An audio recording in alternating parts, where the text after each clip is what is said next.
നിയമസഭാ തെരഞ്ഞെടുപ്പ് 2026 കാസർഗോഡ് ജില്ല പൂർണ്ണമായും സജ്ജമായെന്ന് ജില്ലാ collector Arjun Pandian IAS.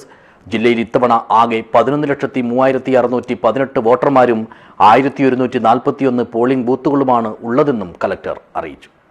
This news sponsored by ഗുണമേന്മയോട് കൂടിയ ഉൽപ്പന്നങ്ങൾ മിതമായ നിരക്കിൽ Sreekrishna hardwares MG road Kasaragod. April 9 നടക്കുന്ന നിയമസഭാ തെരഞ്ഞെടുപ്പ് 2026 കാസർഗോഡ് ജില്ല സജ്ജമായെന്നും ഇതിനുള്ള എല്ലാ ഒരുക്കങ്ങളും പൂർത്തിയായെന്നും ജില്ലാ കലക്ടർ അർജുൻ പാണ്ഡ്യൻ IAS പറഞ്ഞു. 5 വരണാധികാരികൾ, ഉപവരണാധികാരികൾ, 23 വിവിധ നോഡൽ ഓഫീസർമാർ തുടങ്ങിയവർ തെരഞ്ഞെടുപ്പ് പ്രവർത്തനങ്ങളിൽ സജീവമാണെന്നും വിദ്യാനഗർ സിവിൽ സ്റ്റേഷനിലെ തന്റെ ചേംബറിൽ വെച്ച് നടത്തിയ വാർത്താ സമ്മേളനത്തിൽ കലക്ടർ അറിയിച്ചു. ജില്ലയിൽ ഇലക്ഷനുമായിട്ട് ബന്ധപ്പെട്ട പോളിംഗുമായിട്ട് ബന്ധപ്പെട്ട എല്ലാവിധ അറേഞ്ച്മെൻറ്റ്സും നമ്മൾ അവസാന ഘട്ടത്തിലാണ്. ഏകദേശം നമ്മൾ പൂർത്തീകരിച്ചിട്ടുള്ളതാണ്. നമ്മുടെ ജില്ല എടുക്കുകയാണ് 5 മണ്ഡലങ്ങളാണുള്ളത്. അപ്പോൾ അതിൽ ആകെ ബൂത്തുകൾ 1146 അപ്പോൾ 1141 ആയിരുന്നു. പിന്നെ ഒരു 5 ഓക്സിലറി ബൂത്തും കൂടെ ആഡ് ചെയ്തിട്ടുണ്ട്. കൂടുതലായിട്ടുള്ള വോട്ടേഴ്സ് ഉള്ള ബൂത്തുകളാണ് ഓക്സിലറി ബൂത്ത് നമ്മൾ അഡീഷണലായിട്ട് ആഡ് ചെയ്തിട്ടുള്ളത്. ഓക്സിലറി ബൂത്തുകൾ കാഞ്ഞങ്ങാട് ഒഴികെ മറ്റ് മണ്ഡലങ്ങളിലാണ് ഓക്സിലറി ബൂത്തുകളുള്ളത്. ഇപ്പോൾ മഞ്ചേശ്വരം, കാസർഗോഡ്, ഉദുമ എന്നിവിടെ ഓരോ ബൂത്തുകളും ഓക്സിലറി ബൂത്തുകളും, തൃക്കരിപ്പൂരിൽ 2 ഓക്സിലറി ബൂത്തുകളാണ് അധികമായിട്ട് വന്നിട്ടുള്ളത്. ജില്ലയിലെ വോട്ടർമാരുടെ കണക്കെടുക്കുകയാണെങ്കിൽ മൊത്തത്തിൽ 11,03,618 വോട്ടർമാരാണ് ജില്ലയിലുള്ളത്. അപ്പോൾ അതിൽ 5,44,543 മെയിൽ വോട്ടേഴ്സും 5,59,063 ഫീമെയിൽ വോട്ടേഴ്സും 12 ട്രാൻസ്ജെൻഡേഴ്സ് വോട്ടേഴ്സുമാണ് ജില്ലയിലുള്ളത്.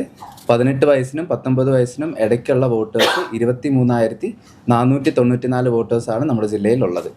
ഇപ്പോൾ സ്ഥാനാർത്ഥികളുടെ എടുക്കുകയാണെങ്കിൽ മൊത്തത്തിൽ 32 സ്ഥാനാർത്ഥികളാണ് ജില്ലയിലുള്ളത്. ഏറ്റവും കൂടുതലുള്ള മഞ്ചേശ്വരത്താണ് 11 സ്ഥാനാർത്ഥികൾ, കുറവുള്ളത് കാഞ്ഞങ്ങാട് 4 സ്ഥാനാർത്ഥികൾ. ഇതിനു മുമ്പേ തന്നെ നമ്മൾ ഹോം വോട്ടിംഗ് പ്രക്രിയ നമ്മൾ ജില്ലയിൽ പൂർത്തീകരിച്ചിട്ടുള്ളതാണ്. മാർച്ച് 31 തൊട്ട് ഏപ്രിൽ 4 വരെയായിരുന്നു ഹോം വോട്ടിംഗ് നമ്മുടെ ജില്ലയിൽ നടന്നത്. അപ്പോൾ അതിൽ അപ്രൂവ്ഡ് ആയിട്ട് 6,808 പേരാണ് ഇതിന് അർഹരായിട്ടുണ്ടായിരുന്നത്. അപ്പോൾ അത് പ്രധാനമായിട്ടും PWD voters, persons with disability വോട്ടേഴ്സും 85 വയസ്സിന് മേലെയുള്ള വോട്ടേഴ്സുമാണ് ഹോം വോട്ടിങ്ങിന് എലിജിബിൾ ആയിട്ട് ഉണ്ടായിരുന്നത്. അപ്പോൾ അതിൽ 6,679 വോട്ടുകൾ പോൾ ചെയ്തിട്ടുണ്ട്. ഹോം വോട്ടിങ്ങിൽ 98.11% പെർസെൻറ്റേജ് ഉള്ളത്, പോളിംഗ് പെർസെൻറ്റേജ് ആയിട്ടുള്ളത്. രാവിലെ 7 മണി മുതൽ വൈകിട്ട് 6 മണി വരെയാണ് വോട്ടെടുപ്പ്. രാവിലെ 5:30 മോക്ക് പോൾ ആരംഭിക്കും. പോളിംഗ് ദിനത്തിൽ ജില്ലയിലെ എല്ലാ സർക്കാർ സ്വകാര്യ സ്ഥാപനങ്ങൾക്കും അവധിയാണ്. നിലവിൽ 6 VFCകൾ പോസ്റ്റൽ വോട്ട് ചെയ്യാനുണ്ട്. തെരഞ്ഞെടുപ്പ് സാമഗ്രികൾ വിതരണം ചെയ്യുന്ന ദിവസം കൂടുതൽ VFCകൾ സജ്ജീകരിക്കുമെന്നും ജില്ലയിലെ മുഴുവൻ ആളുകളും തെരഞ്ഞെടുപ്പ് പ്രക്രിയയിൽ പങ്കാളികളായി വോട്ട് രേഖപ്പെടുത്തണമെന്നും കലക്ടർ അഭ്യർത്ഥിച്ചു. പോളിംഗ് ബൂത്തുകളിൽ മൊബൈൽ ഫോൺ അനുവദനീയമല്ലാത്തതിനാൽ എല്ലാ ബൂത്തുകളിലും മൊബൈൽ വെക്കാനുള്ള പൗച്ചുകൾ ക്രമീകരിക്കും. കൂടാതെ തന്നെ ഇപ്രാവശ്യം നമ്മൾ മൊബൈൽ വെക്കാൻ വേണ്ടിയിട്ട് പുറത്തൊരു മൊബൈൽ പൗച്ചും കൂടെ ഉണ്ടാവും. അപ്പം വോട്ട് ചെയ്യാൻ പോകുമ്പോൾ ആർക്കെങ്കിലും മൊബൈൽ പുറത്ത് വയ്ക്കുമ്പോഴത്തേക്ക് വെക്കാനുള്ള സംവിധാനം നമ്മൾ എല്ലാ ബൂത്തിൻ്റെ പുറത്തും ഉണ്ടാവുന്നതായിരിക്കും. ക്രിട്ടിക്കലായിട്ട് 238 ക്രിട്ടിക്കൽ ബൂത്തുകളാണ് ജില്ലയിലുള്ളത്. അപ്പോൾ നമ്മൾ ക്രിട്ടിക്കൽ ബൂത്തുകൾ അധികമായിട്ടുള്ള സെൻട്രൽ ഫോഴ്സും പിന്നെ മറ്റ് സംസ്ഥാനങ്ങളിലുള്ള പോലീസും ഡിപ്ലോയ് ചെയ്യുന്നതായിരിക്കും.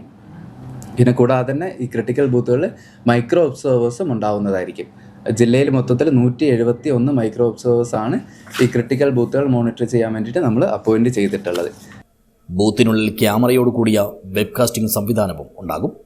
സ്ത്രീകൾ മാത്രം പോളിംഗ് ഉദ്യോഗസ്ഥരായിട്ടുള്ള 5 പിങ്ക് ബൂത്തുകളും ഒരു ഭിന്നശേഷി സൗഹൃദ ബൂത്തും ജില്ലയിലുണ്ട്. 20% റിസർവോടെ 5,504 പോളിംഗ് ഉദ്യോഗസ്ഥരെ വിന്യസിച്ചിട്ടുണ്ട്. ഇതിൽ 60% സ്ത്രീകളാണ്. 116 സെക്ടറൽ ഓഫീസർമാരെയും ജില്ലയിൽ നിയോഗിച്ചിട്ടുണ്ട്. 5 നിയോജക മണ്ഡലങ്ങളിലുമായി ജില്ലയിലാകെ 11,03,618 വോട്ടർമാരാണുള്ളത്. ഇതിൽ 5,44,543 പേർ പുരുഷന്മാരും 5,59,063 പേർ സ്ത്രീകളും 12 പേർ ട്രാൻസ്ജെൻഡറുമാണ്. ഇവർക്കെല്ലാമായി ആകെ 1,141 പോളിംഗ് സ്റ്റേഷനുകളാണ് ജില്ലയിലുള്ളത്. തെരഞ്ഞെടുപ്പിൻ്റെ ഭാഗമായി 1,992 പോലീസ് ഉദ്യോഗസ്ഥരെ ജില്ലയിൽ വിന്യസിച്ചിട്ടുണ്ട്. ഇതുകൂടാതെ സെൻട്രൽ ആംഡ് ഫോഴ്സിൻ്റെ 780 ഉദ്യോഗസ്ഥരെയും വിനിയോഗിച്ചു. കൂടാതെ കേന്ദ്രസേനയും BSF കമ്പനിയും അടക്കം 16 കമ്പനിയും ജില്ലയിൽ എത്തിച്ചേർന്നിട്ടുണ്ട്. അനിഷ്ട സംഭവങ്ങളിൽ പ്രതികരിക്കുന്നതിനുള്ള ക്വിക്ക് റെസ്പോൺസ് ടീമും സജ്ജമായി കഴിഞ്ഞുവെന്നും കലക്ടർ വ്യക്തമാക്കി. News bureau, Kasaragod.